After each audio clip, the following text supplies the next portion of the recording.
নমস্কার বন্ধুরা, কৃষ্ণা কিচেন ব্লগে আপনাদের সবাইকে স্বাগত। আশা করি আপনারা সকলে ভালো আছেন এবং সুস্থ আছেন। আমরাও ভালো আছি। আজকে আমি বানাবো আলু ফুলকপি কষা। এই রেসিপিটি বা রান্নাটি খুবই সোজা আর খেতে হয় দুর্দান্ত। এখানে দেখুন বন্ধুরা, আমি একটা ফুলকপি নিয়েছি আর আলু নিয়েছি 6-7টা মাঝারি সাইজের। আমি আলুগুলো আধখানা করে কেটে নিয়েছি আর ফুলকপিগুলো বেশ বড় সাইজের কেটে নিয়েছি। আলু ফুলকপি ধুয়ে পরিষ্কার করে রেখেছি একটা থালাতে। তাহলে চলুন বন্ধুরা, আজকের রান্নাটা শুরু করি। এখানে আমি গ্যাস অন করে আগের থেকে কড়াই বসিয়ে রেখেছি আর একটা প্লেটে নিয়ে নিয়েছি গোটা মশলা। এখানে নিয়েছি তেজপাতা, জিরে, বড় এলাচ, ছোট এলাচ, গোলমরিচ, শুকনো লঙ্কা, দারচিনি, জায়ফল, জয়িত্রী আর গোটা ধনে। এবার প্রথমে আমি তেজপাতা আর শুকনো লঙ্কা দিয়ে কড়াইয়ে নেড়ে নেব।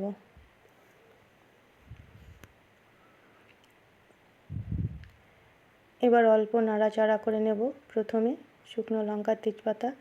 এবার আমি দিয়ে দিলাম বাকি গোটা মশলাগুলো।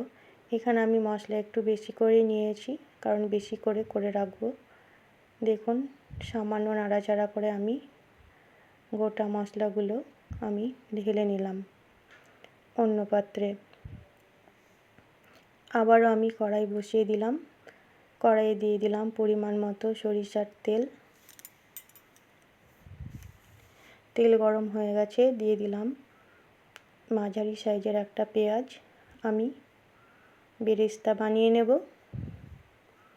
সামান্য দিয়ে দিলাম চিনি, কারণ পেঁয়াজের কালারটা তাড়াতাড়ি আসবে বলে। আমি নাড়াচাড়া করে দিলাম। কিছুক্ষণ বাদ ফিরে আসলাম। দেখুন বন্ধুরা, পেঁয়াজ সুন্দর করে ভাজা হয়ে গেছে। অন্য পাত্রে আমি তুলে নিলাম।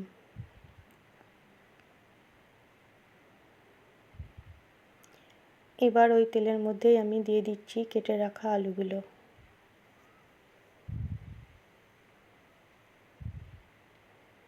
রেসিপিটি আপনারা সম্পূর্ণ দেখবেন, তাহলে বুঝতে পারবেন কত সোজা আর টেস্টি। দিয়ে দিলাম সামান্য হলুদ আর সামান্য লবণ। আবারও আমি ভালো করে নাড়াচাড়া করে দিচ্ছি। এখানে আলুগুলো খুব সুন্দর করে ভেজে নিতে হবে, লাল লাল করে। দেখুন 5 মিনিট বাদ আমি ফিরে আসলাম। আলুগুলো খুব সুন্দর করে ভাজা হয়ে গেছে। আমি তুলে নেব। আপনারা এই রেসিপিটি রুটি, লুচি, পরোটা বা ভাত যে কোনো খাবারের সঙ্গে আপনারা খেতে পারেন।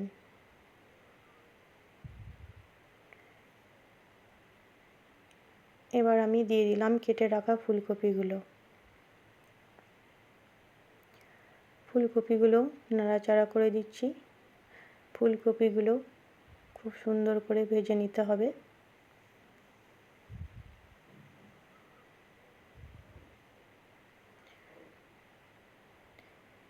দেখুন, ফুলকপি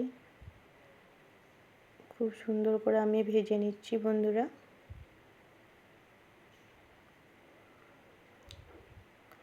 আবারও আমি নাড়াচাড়া করে দেব।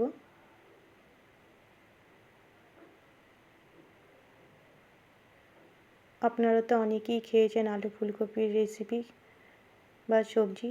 একবার এইভাবে বানিয়ে দেখবেন, খেতে লাগবে দুর্দান্ত। দেখুন, ফুলকপিগুলো খুব সুন্দর করে ভাজা হয়ে গেছে। আমি তুলে নিলাম।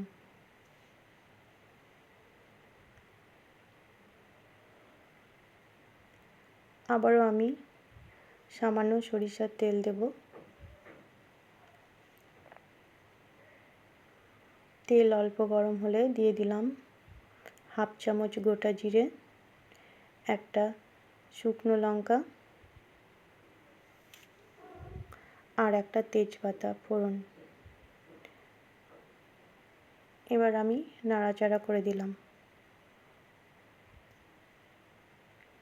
এবার আমি দিয়ে দেব ওই তেলের মধ্যে বেটে রাখা মশলা। এই মশলার মধ্যে আছে পেঁয়াজ, রসুন, আদা আর 2টো কাঁচা লঙ্কা। এবার মশলা ভালো করে কষিয়ে নিতে হবে। দেখুন এখানে আমি খুন্তির সাহায্যে মশলা কষিয়ে নিচ্ছি। কিছুক্ষণ বাদ আমি ফিরে আসলাম। দিয়ে দিলাম 1/2 চামচ কাশ্মীরি লঙ্কার গুঁড়ো, 1/2 চামচ হলুদ আর 1/2 চামচ আলুর দম মশলা। এবার ভালো করে আবারও মশলার সঙ্গে কষিয়ে নেব।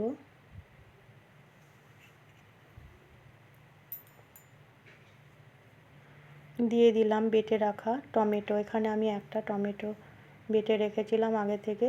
আবারও একসঙ্গে আমি মশলার সঙ্গে টমেটো কষিয়ে নেব, যেন টমেটোর কাঁচা গন্ধ না থাকে। সামান্য আমি জল দিয়ে দিলাম, মশলা যেন ধরে না যায়।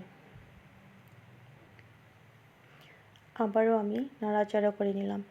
আমি ঢাকা দিয়ে দিলাম, কারণ তেল ছিটকাচ্ছে বলে। দেখুন 5 মিনিট বাদ আমি ফিরে আসলাম। মশলা থেকে তেল ছাড়ছে। আবার আমি নেড়ে দিলাম, দিয়ে দিলাম ভেজে রাখা আলু ফুলকপিগুলো। আবারও আমি নেড়ে দিচ্ছি।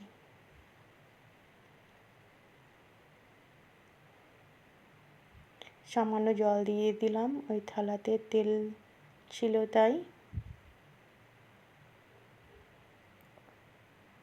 আবারও একসঙ্গে আলু ফুলকপি মশলার সঙ্গে ভালো করে আমি নেড়ে দিলাম। দিয়ে দিলাম স্বাদ মতো লবণ। আবারও আমি নাড়াচাড়া করে দিচ্ছি। এবার ঢাকা দিয়ে দেবো 5 মিনিট।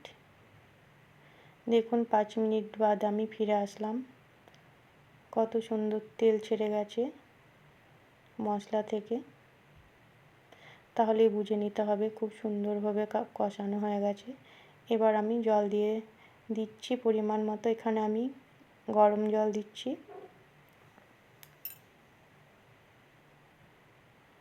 এখানে পরিমাণ মতো আমি জল দিয়ে দিলাম। আবারও আমি খুন্তির সাহায্যে নাড়াচাড়া করে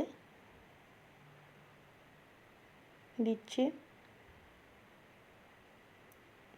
ওপর দিয়ে আমি চেরা 4টে কাঁচা লঙ্কা দিয়ে দিলাম। এবার ঢাকা দিয়ে দেব। আবার আমি 5 মিনিট বাদ ফিরে আসলাম। দেখুন বন্ধুরা কত সুন্দর হয়ে গেছে আলু ফুলকপি কষা। এখনও কিন্তু বাকি আছে বন্ধুরা। আমি স্বাদের জন্য দিয়ে দিলাম 1/2 চামচ চিনি, 1/2 চামচ ঘি আর যে ভাজা মশলাটা তৈরি করলাম সেটাই 1 চামচ। আবারও আমি নাড়াচাড়া করে দিলাম। উপর দিয়ে আরও স্বাদ বাড়ানোর জন্য দিয়ে দিলাম কাজু কিশমিশ আর ভেজে রাখা বেরেস্তা।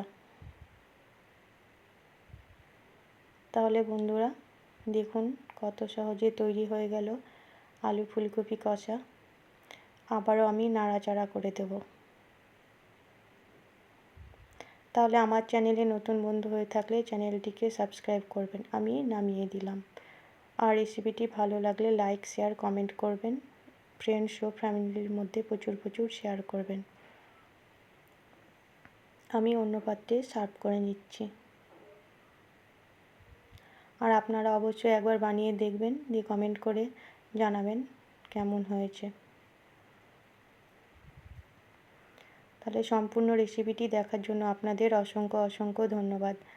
ভালো থাকবেন, সুস্থ থাকবেন বন্ধুরা। আবার আমি চলে আসব নতুন কোনো রেসিপি নিয়ে।